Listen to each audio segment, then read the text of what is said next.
I was fortunate enough to bring three of our new coaches.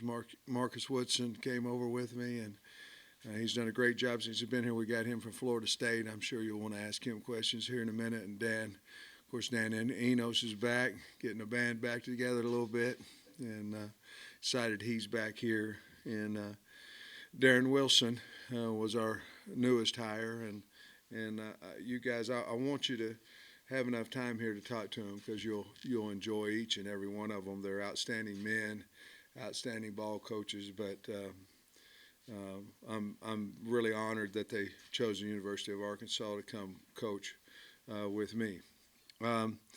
Since we talked, we've added 3 guys on offense and 3 guys on defense since our December signing. Tyrone Broden from Bowling Green, Isaac Tesla from Hillsdale College, Trajan Jeffcoat from Missouri, Al Walcott from Baylor, Lorando Snacks Johnson from Baylor, and obviously we just talked about Shamar. So we went 3 offense, 3 defense in those additions. We signed 20 high school players. I believe that should be our minimum. You know, times change. I think the portal window and the signing date and all that stuff, I think we still have to look at that. But we need to recruit high school players. And so we were fortunate enough to sign 20 there. We've signed 10 transfers so far, and we have 9 scholarships still remaining.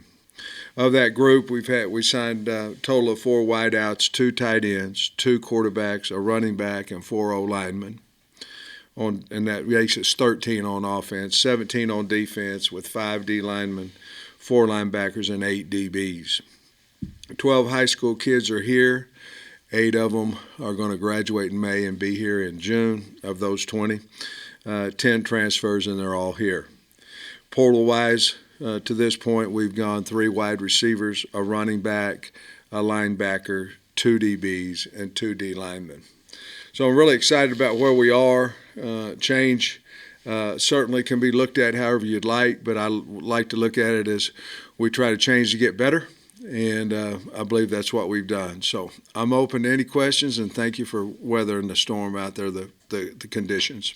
Coach, it wasn't big numbers in Arkansas, but you managed to keep home the kids you offered with Easter finalizing that. How big was it to keep everybody in the state that you offered a scholarship to? Well, our number one goal each year is to keep everyone that we've offered in the state, and we've done that pretty well. I think we lost one maybe a year ago or 2 years ago, but we want to. Our high school coaches in the state are tremendous to us.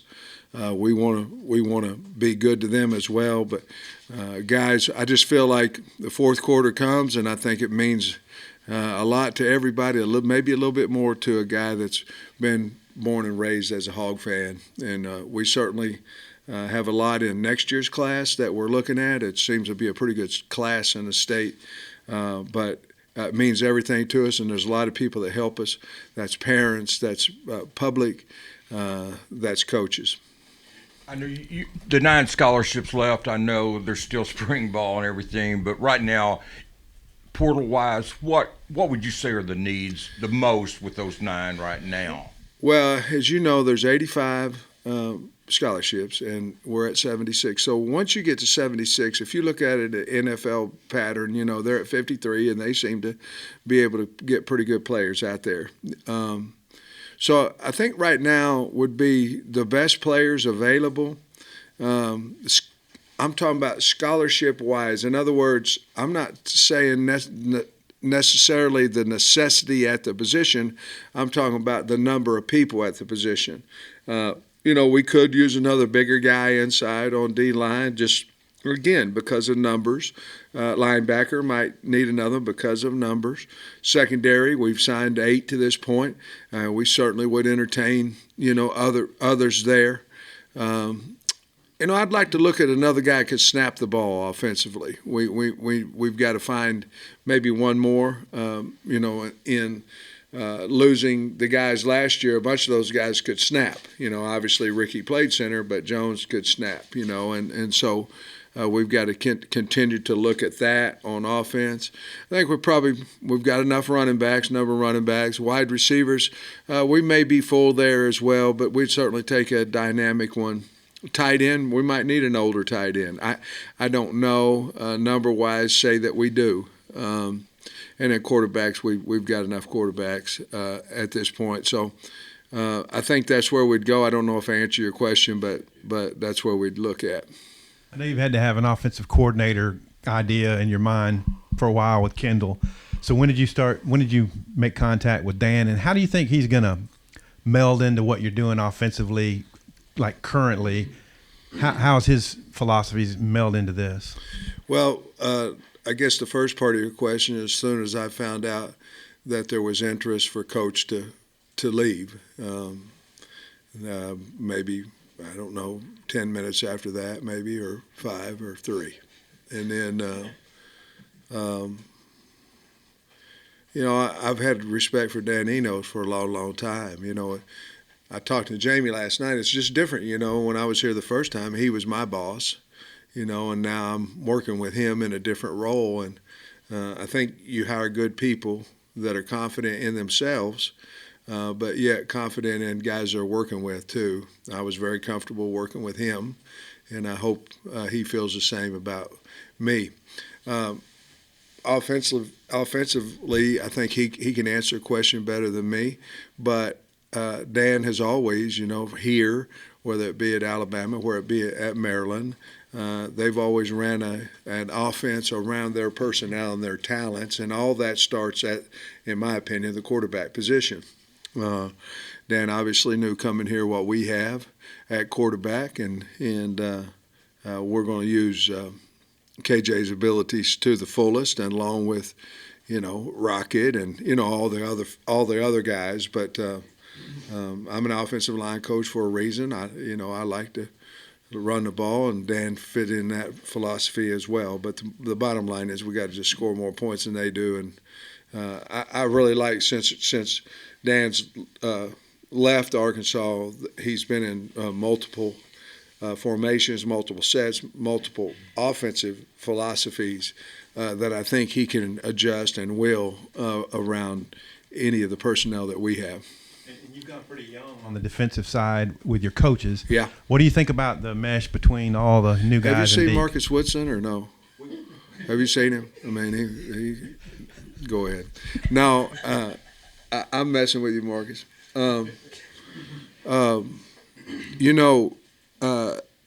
When I interviewed Travis Williams, and I think I said this before, so I won't belabor the point, I knew he was the guy. I knew he was. I knew, what's some of the major concerns you have in football right now. One of them is the portal.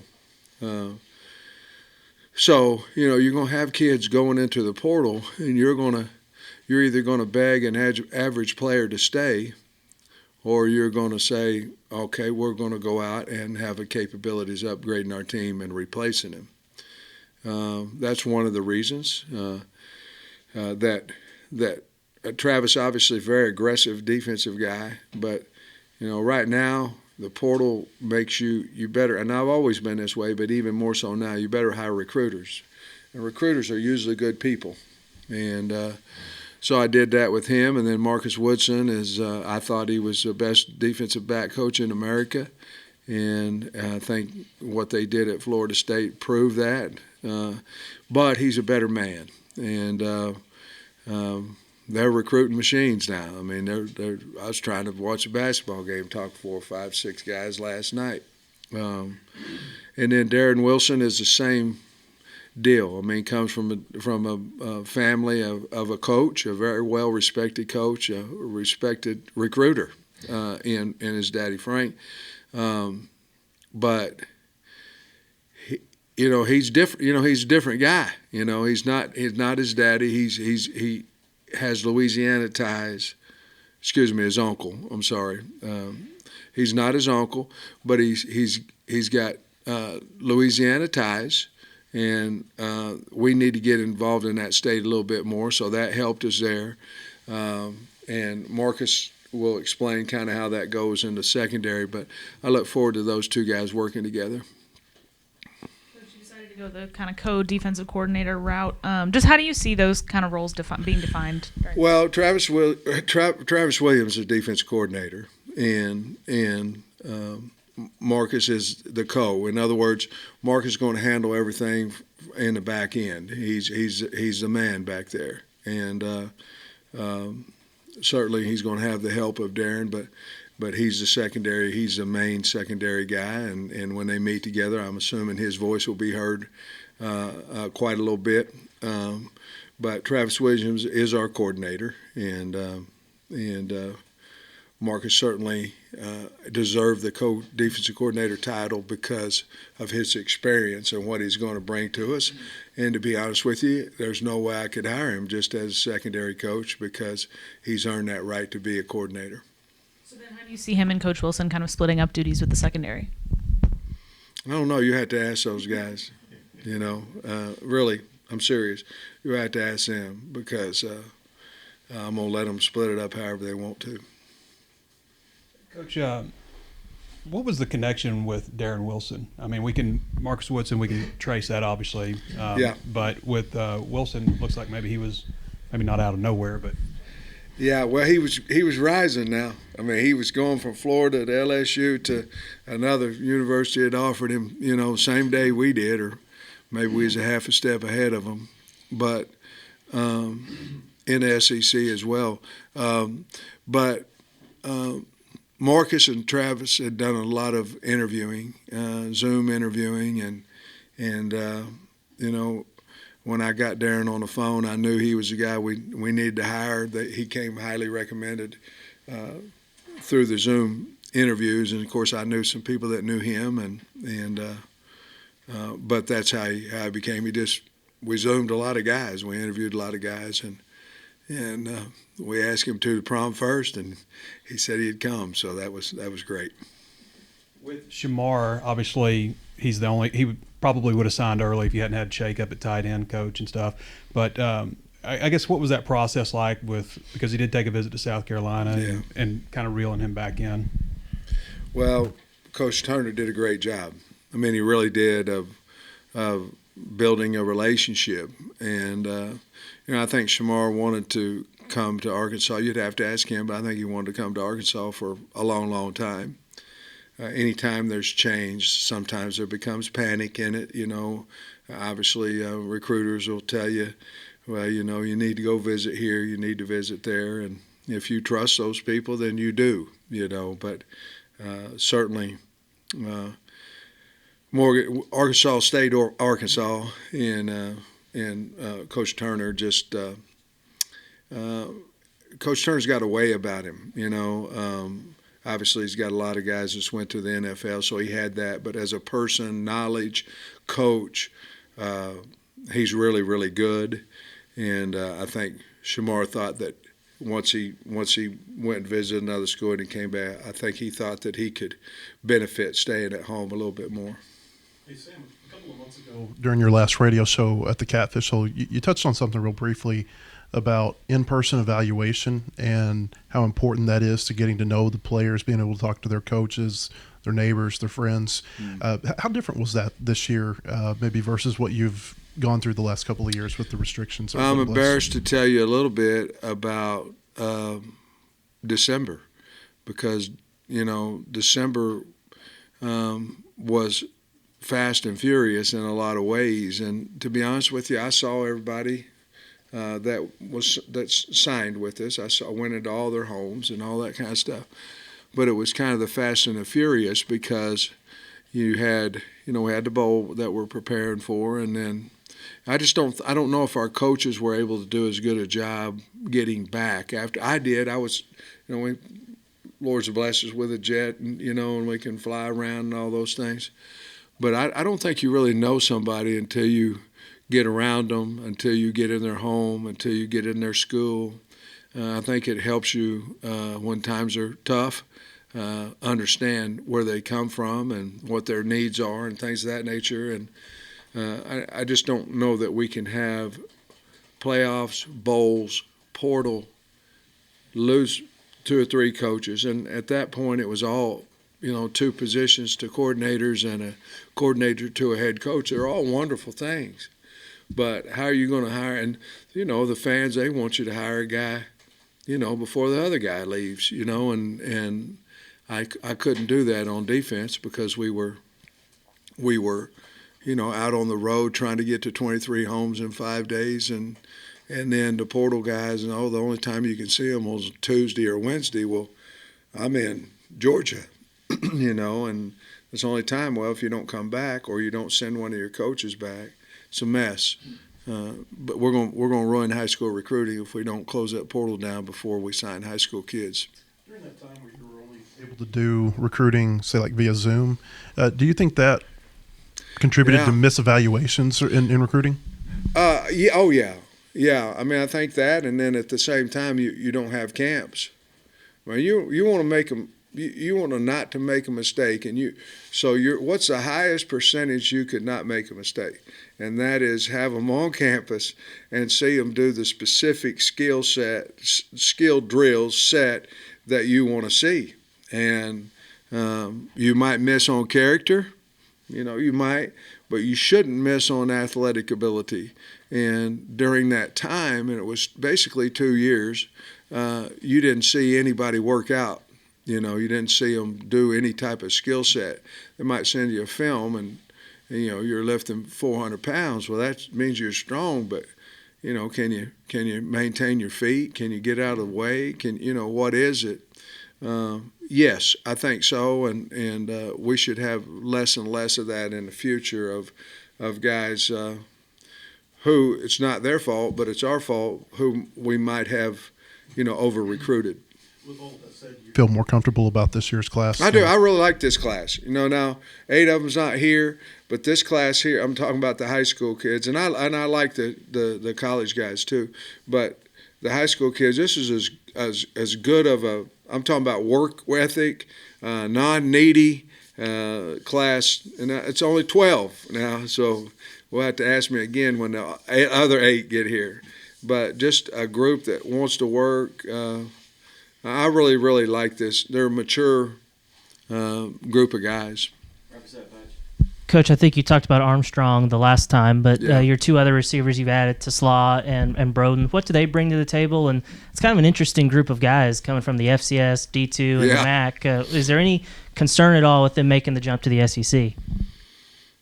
Well, there wasn't with us or all those other SEC offers they had.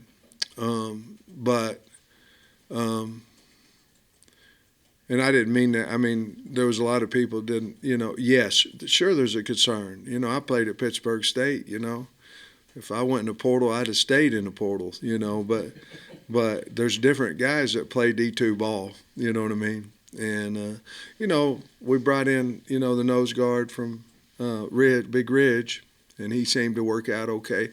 There's always a concern of why did they go there in the first place, and each one of them have their stories of why they went there. But talent-wise, no, not talent-wise. And workout, I'm excited for y'all to be able to come watch them in the spring because they're very talented and they're hungry. That's the one good thing about, recruiting guys that are a little bit D2, FCS. They haven't been, given academic money, and they're trying to scrape by, and are you paying for my books this year, coach, and stuff like that. Where here it's they're appreciative, I guess what I should say. And then also I think Zach Williams, Ladarius Bishop, and Nathan Baxter, the 3 guys we don't know if they haven't announced if they're coming back. Are they returning, and could you give us an update on them? Bishop and Bishop and Zach Williams.